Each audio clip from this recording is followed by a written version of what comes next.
We're so busy teaching our kids to think, we don't have time to let them. Once upon a time, I taught a child how not to think. A mentor of mine had come to my class to model student-centered learning. I noticed a student of mine walk up to him and say, "I need a pencil." As the student had not made a request, but rather stated a fact, my mentor acknowledged the child's observation with a thoughtful, The learner seemed confused, and he repeated, "I need a pencil." My mentor attempted to prompt the student to remember that he had all of the resources he needed by saying, if I needed a pencil, I wonder where I might find one around this classroom. And he looked around the room in the direction of where the school supplies were kept. I was already on my journey to creating a student-centered class by that time, so I had already made supplies available to students so that they could access materials as needed. But unfortunately, I had forgotten about the little things. My student realized there was an easier way to obtain a pencil. He walked up to me and said, "I need a pencil." I picked up a pencil from the school supply area and I handed it to him, thereby reinforcing that he didn't need to solve his own problems when such an easy alternative was available.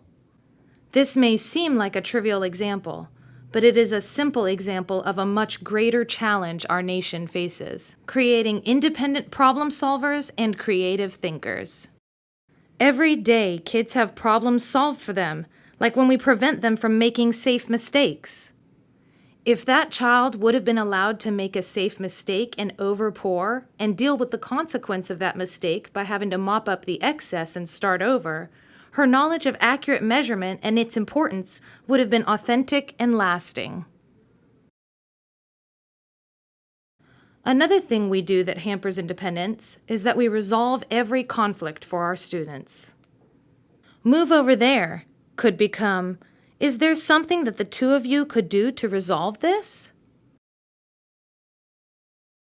There are also practices we can employ in our classrooms that make students responsible for their own understanding and reliant on their classmates to join them in constructing knowledge out of meaningful problems, materials, and text.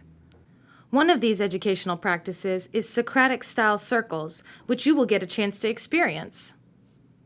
In leading circles with participants who range in age from 5 to 55, I have yet to be disappointed with this process of using dialogue to come to authentic understanding. I look forward to sharing it with you.